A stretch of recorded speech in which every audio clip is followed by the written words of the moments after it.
सुप्रभात बच्चों, आप कैसे हैं? मैं भी अच्छी हूँ, आप भी अच्छे होंगे। बच्चों, आज मैं आपको हिंदी पढ़ाऊंगी, वर्ग 3 की हिंदी पढ़ाऊंगी और पाठ 3। तो बच्चों, आप अपनी कॉपी पेंसिल लेंगे और मैं जो आपको पढ़ाऊंगी उसको आप लिखेंगे।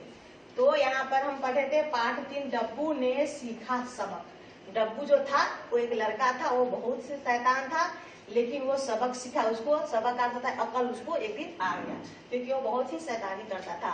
तो ये जो लड़का था डब्बू, वो क्या था, इसके पहले हम पहली कक्षा में, इसके पहले वाली कक्षा में पढ़े थे कि डब्बू नाम का लड़का था जो बहुत ही शैतान था। वो हमेशा शैतानी करता रहता था और शैतानी करने में अपने आप को महान समझता था। वो समझता था कि मैं शैतानी करना ही मेरा काम, उसको सबसे अच्छा काम शैतानी करना ही लगा। वो दिन भर किसी न किसी को परेशान कर, कभी अपनी मम्मी को परेशान करता था, कभी अपने पापा को, कभी अपनी बहन को।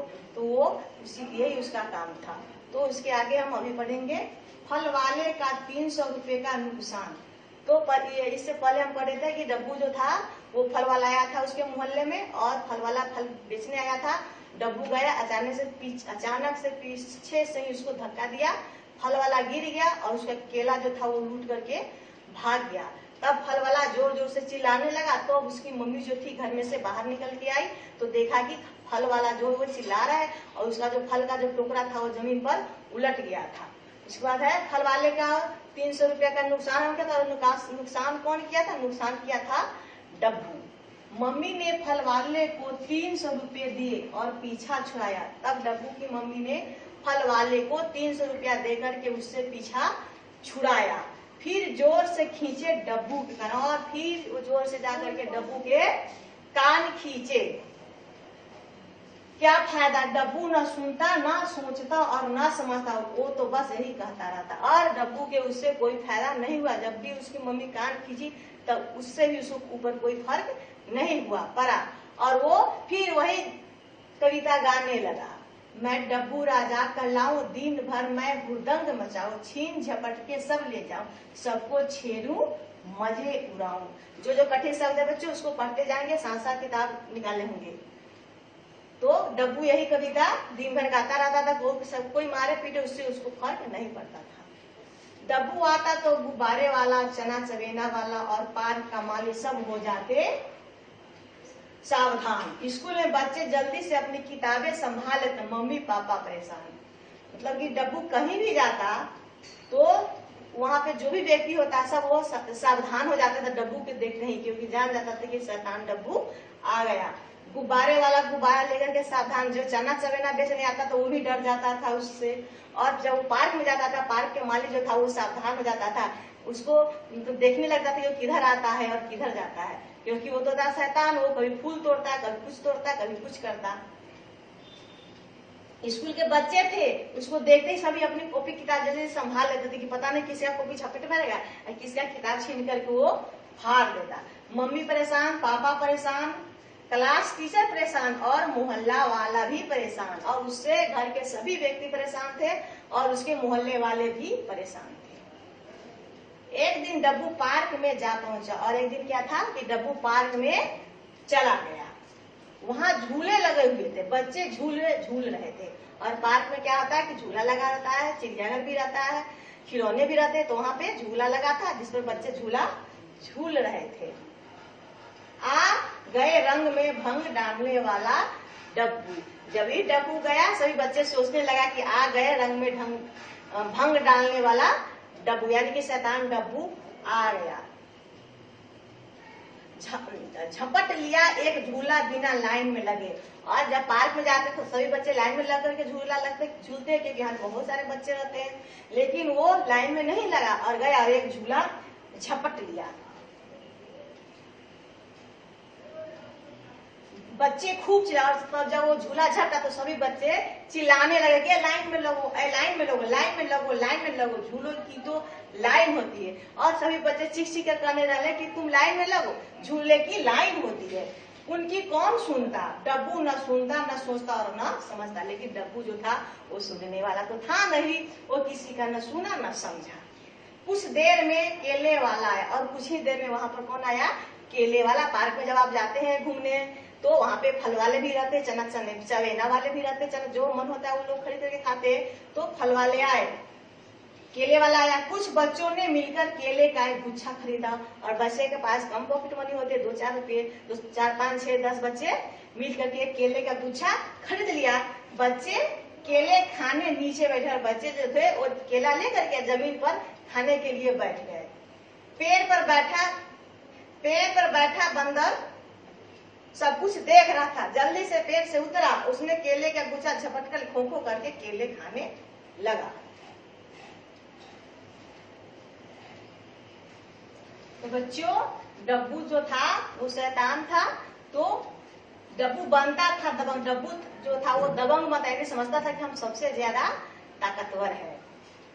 बंदर लपका बंदर की और झपट्टा मारने के लिए। बंदर जो था वो केले खा रहा था, तो डब्बू को लगा कि हम बहुत ताकतवर है, बहुत शक्तिशाली है।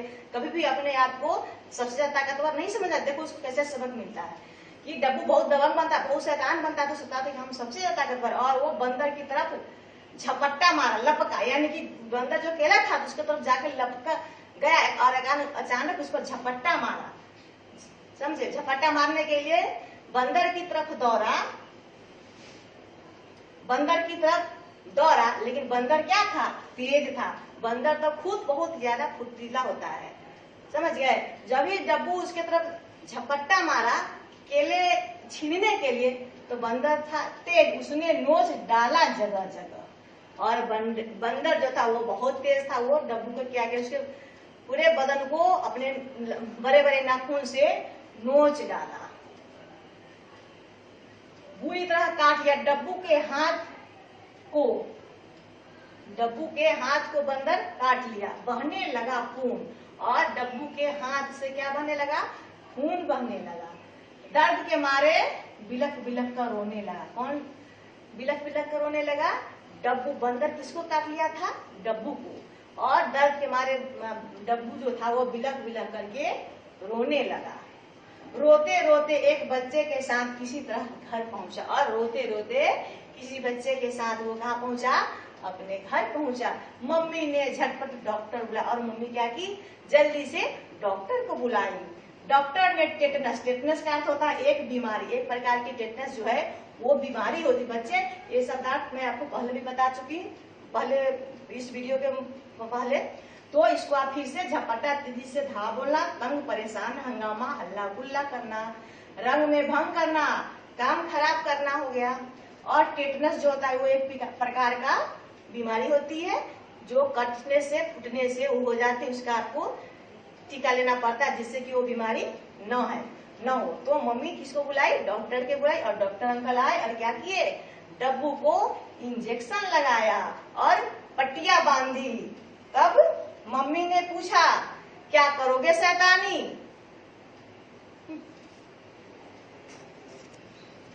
डब्बू को इंजेक्शन लगा तो डब्बू को क्या, जब बंदर ने डब्बू को काट लिया तो डब्बू जो था वो दर्द से कराहने लगा। तो उसके एक दोस्त था, एक लड़का था जो उसको लेकर के घर पहुंचा दिया। और मम्मी ने झटपट डॉक्टर को बुलाया और डॉक्टर अंकल ने क्या किया? उसको टेटनस का इंजेक्शन लगाया। तो डब्बू को क्या हुआ? दर्द हुआ। तब वो कराहने लगा। तब उसकी मम्मी पूछती है, मम्मी ने पूछा अब करोगे छीना झपटी? अब समझे? तब उसकी मम्मी कहती है, किससे? डब्बू से। क्या आप किसी से छीना झपटी करोगे? किसी का सामान तुम छीनोगे? दूसरों को तंग करोगे? क्या तुम अब दूसरों को तंग करोगे? कान पकड़कर डब्बू बोला, नहीं नहीं, कभी नहीं। तो बच्चों, इस कहानी से आप क्या सीखे? इस कहानी से आपको यही सीख मिलती है कि हमें दूसरों को तंग नहीं करना चाहिए, अपने आप को बहुत बड़ा ताकतवर नहीं समझना चाहिए, सबसे मिलजुल करके रहना चाहिए और किसी से कोई सामान छीना झपटी नहीं करना चाहिए। ये जो है ये बुरी आदतें हैं। तो डब्बू जो था वो कैसे उसको अकल आई? जब उसको बंदर काट लिया तब उसको अकल आई। हो सकता था कि कुछ और बड़ी घटना भी उसके साथ घट सकती थी। तो आप किसी को तंग नहीं करें, किसी से कोई सामान छीन झपटी नहीं करेंगे। और इस जो मैं पाठ आपको पढ़ाई है उसको अच्छे से पढ़ेंगे। और जो आपको शब्दार्थ लिखाई थी और इसमें जो आज मैं नया लिखाई हूँ उसको भी आप अपनी कॉपी में लिखेंगे। फिर मैं आपको प्रश्नोत्तर के साथ अगले वीडियोज में आपसे मिलती हूँ। तब तक के लिए धन्यवाद।